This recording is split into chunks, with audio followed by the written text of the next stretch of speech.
Assalamualaikum, anda sedang menyaksikan Nasir Haris Motovlog. Alhamdulillah, kita berjumpa lagi. Hari ini disebabkan peningkatan kes yang agak mendadak, bukan COVID-19 tapi saman exhaust. So hari ni aku tak nak modi something yang boleh menyebabkan bertambahnya kes ni. Kita akan modi sesuatu yang sepatutnya aku buat kira paling awal sekali. Kira kalau korang baru beli motor ni, ni adalah modification yang aku rasa korang patut buat yang paling awal sekali, iaitu yang ni. Ni frame slider.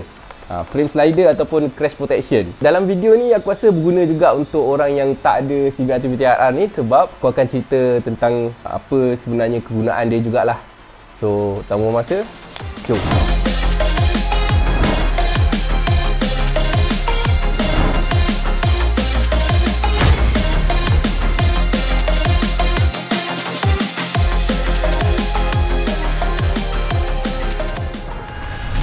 Okay, first kali kita unboxing dulu apa yang ada dalam dia punya box ni. Okay, ni adalah brand Nasir Beat tau. Nasir Beat ni agak keliru sikit dia punya brand dia sebenarnya, daripada Jepun ke daripada Indonesia. Tapi kita tak payah fikir sangat pasal brand dia lah. Kita terus pergi kepada dia punya kualiti. Kita tengok okey ke tak. Sebab kalau korang tak tahu sebenarnya kenapa aku lambat sangat pasang frame slider ni, sebab kita orang bereksperimen. So aku nak bagi tahu sikit lah tips untuk korang frame slider dekat CBR TVTRR ni. Yang pertama sekali, jangan beli frame slider yang jenis macam ni. Kita orang bukan ambil satu je tau. Kita orang dah test beberapa supplier. Boleh kata semuanya memang tak plug and play. Sebenarnya kita orang dah pernah buka lah semua ni. Buka semua, lepas tu test. Okay, yang pertama, okay, gagal. Tapi kita buat sekali lagi, gagal juga.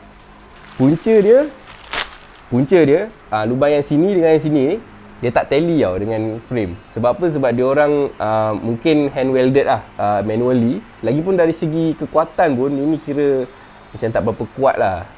Kalau crash tu macam tak tahulah. Dia hanya besi macam iron yang biasa. Kemudian diorang powder coat ke aku tak tahu. Tapi tak powder coat sangat kot ni. Macam tanggal-tanggal juga. Lepas tu dia ada macam ni je. Aku rasa tak berapa kuat lah. Dari segi appearance rasa memang tak berapa kuat. So kalau korang terfikir untuk beli yang macam ni, aku rasa simpan duit korang, mungkin boleh dapatkan yang lebih baik lah. Contohnya brand RNG kan. RNG tu kira undisputable brand lah dalam frame slider ni. So yang ini boleh buang dalam sampah. Okay, kembali balik kepada kita punya frame slider ni, yang brand Nasir Beat ni. So ini adalah dia punya bracket. Dalam frame slider ni ada dua jenis. Satu yang jenis cut out. Selalunya motor fairing ni frame dia ditutup. Dia tutup pakai fairing. So kalau nak pasang directly, kena potong kat sini. Potong kemudian keluarkan frame slider tu. Yang jenis macam ni dia panggil yang tak perlu potong, iaitu non-cut version. Dia akan alihkan sikit. Lepas tu dia boleh keluar dekat sini lah. Yang ini jenis yang tak perlu potong fairing.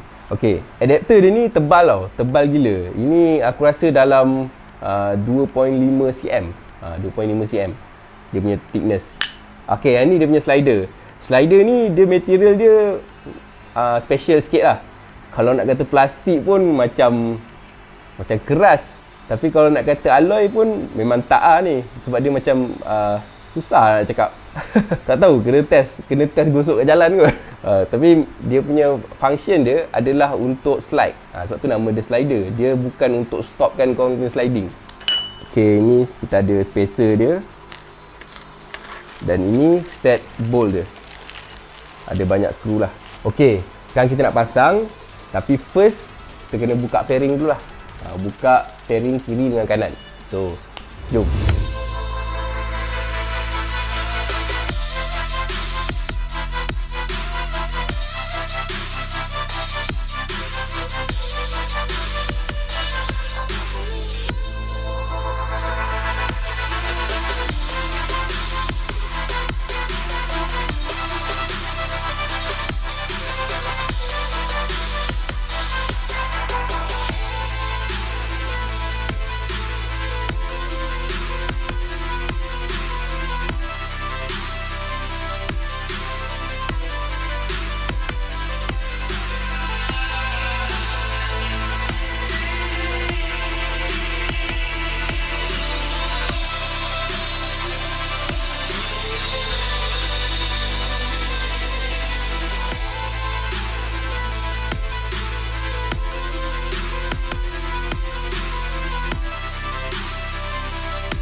Okay, so kita dah pasang dah dia punya bracket ni. Kalau nak kata susah pun dia tak susah sangat lah. Susah dia adalah untuk buka fairing. Tapi aku dah pernah buka sebelum ni, so kira aku dah anticipate lah benda tu susah ke senang ke kan. Dekat sini, dekat bahagian belah kiri ni, dia agak tight. Kawasan sini agak tight. Tapi bukanlah tak boleh. Dia cuma, kalau korang punya clip tu dia kacau sikit, just tolak dia ke atas. Tolak ke atas sikit je. Lepas tu boleh dah pasang, tak ada masalah. Dia ada bagi bolt yang diorang supply, tapi aku tengok macam tak perlu. Sebab kita kat sini tak tambah washer yang lebih besar ke apa. Dia tak ada, length dia masih sama. Jadi aku decide untuk pasang balik skru yang standard lah. Sebab aku rasa skru standard tu dah memang kuat lah. And then yang belah kanan sana tak ada isu lah. Korang kena tahu yang spacer yang mana yang betul. Kemudian masuk, pasang. Skru kena pasang skru yang dia include. Sebab sana dia lebih panjang. Dia dah ada spacer tu, jadi dia panjang sikit. So pasang yang dia punya tu. And then dia sama juga macam belah sini. Dia akan ada bolt 1, 2. Kat sana pun 1, 2. Kemudian yang ini directly kepada frame. So sekarang ni kita masuk balik part yang susah, iaitu pasang fairing. Jom.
Okey, alhamdulillah kita dah berjaya pasang. Pemasangan agak berjalan lancar. Kira boleh consider 100% plug and play. Dari segi look, aku rasa not bad. Not bad, semua ni nampak premium. Kiri dengan kanan, dia punya panjang dia agak berbeza. Tapi dari segi width, bila tengok daripada depan, sama panjang. Sebab yang sana tu, dia pasang luar daripada frame. Yang ini belah dalam frame. Yang belah kiri, spacer dia lebih panjang. Belah kanan, spacer dia lebih pendek. Ini dia gunakan yang jenis bulat. Bagi aku dia lebih selamat lah. Kalau compare dengan yang, kalau kau tengok ada je slider yang murah-murah tu, yang ada bentuk-bentuk tajam-tajam kan. Itu aku tak tahu nak cucuk siapa. Tapi kalau tengok RNG punya design pula, dia macam ada bentuk sikit. Tapi tak tajam lah. Lebih kurang lah. Dia tak bulat tapi dia tak tajam. Okey, tadi aku nak cerita apa fungsi dia sebenarnya kan. Walaupun nama dia crash protection, tapi dia sebenarnya bukan actual crash punya situation yang dia nak protect tu. Dia sebenarnya protect lebih kepada crash jatuh bodoh. Kalau contohnya korang tengah U-turn kan, tengah U-turn macam jatuh.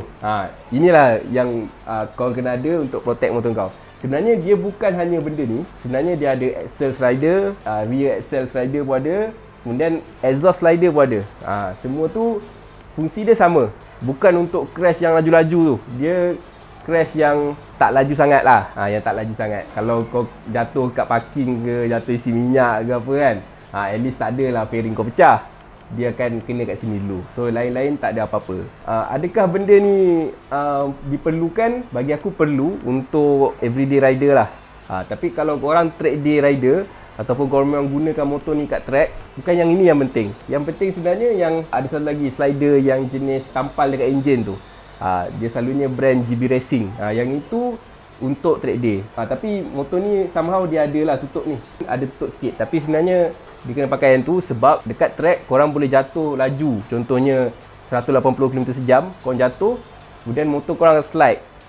Benda tu penting untuk jaga enjin supaya engine cover kau tak pecah. Bila pecah, kau akan membahayakan orang lain juga. So, instead of kau membahayakan orang lain dan juga engine kau rosak, baik slider tu je rosak. Kalau kau pakai slider ni dalam 180 km sejam tu, aku tak rasa dia membantu sangat lah. Mungkin dia dah tertanggal pun. Kalau dia design untuk tak tertanggal pula, yang kau punya engine cover ni pula yang tanggal kan, memang purpose dia adalah untuk dia rosak. Dia rosak supaya yang lain tak rosak. Sebab tu material dia bukan besi, bukan alloy. Dia material dia macam plastik. Yang mana dia boleh slide bila korang ada crash. Tapi macam aku cakap tadi, yang ini untuk light crash saja. So next time aku akan pasang axle slider dan juga hopefully exhaust slider juga. Tapi exhaust dah standard kan, rasa macam tak payah nak protect sangat. Dan juga ada rear axle lah. Ok, sebenarnya aku tengah tunggu bobin sekali dengan chain adjuster kat sini. Sebab dia akan replace benda ni tau. Yang itu khas untuk motor ni lah. Sebab motor ni dia tak ada memang khas untuk pedok punya bobin tu. Selalu kalau motor macam contoh Superbike ada satu lubang memang khas untuk tu. Tapi motor ni tak ada. Dia ada dua cara je. Sama ada kau pasang yang kat belakang tu, yang aku akan pasang nanti, ataupun kau kena buat lubang kat bawah ni.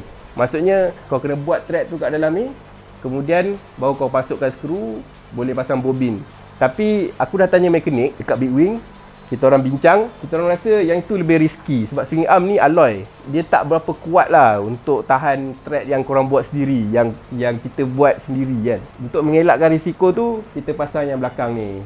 Dia sekali dengan chain adjuster. So dia mahal sikit lah. Kalau yang bawah ni mungkin murah sikit, tapi lebih bahaya. So lepas ni aku dah tak perlu pakai pedok yang jenis L shape macam ni lah. Sebab yang ni sebenarnya korang perlukan sedikit teknik lah untuk letak dia. Sebab motor korang dalam keadaan sengit, kemudian korang tegakkan, lepas tu dia agak bahaya. Kemudian dia tak ada hook apa-apa. Contohnya kalau kau tertolak ke apa, dia boleh terkeluar. Itu je lah. Kalau dari segi secure tak secure, yang ini kurang secure. Tapi boleh je pakai. So hari ni kita punya mission successful. Alhamdulillah kita dah pasang ni brand Nasib Beat, yang bagi aku kualiti dia bagus. Kalau korang nak dapatkan, korang boleh pergi dekat Shopee. Link ada dekat description, ada dekat RWP Performance Shop. Korang boleh dapatkan kat situ. Dalam masa terdekat ni kita orang akan add up banyak barang, tapi yang ini dah available, so korang boleh dapatkan lah. Link ada dekat description. So sampai sini dulu video. Aku harap korang tak kena saman. Kalau korang pakai exhaust slip on ke, exhaust full system ke, bawa tukar standard dulu, sebab kita bagi benda ni sejuk sikit. Kalau korang pakai set mirror yang jenis kecil-kecil tu pun, tukarlah. Ni set mirror yang besar. Itu sajalah untuk kali ni. Seperti biasa, jangan lupa like video ni, share dan subscribe. Assalamualaikum.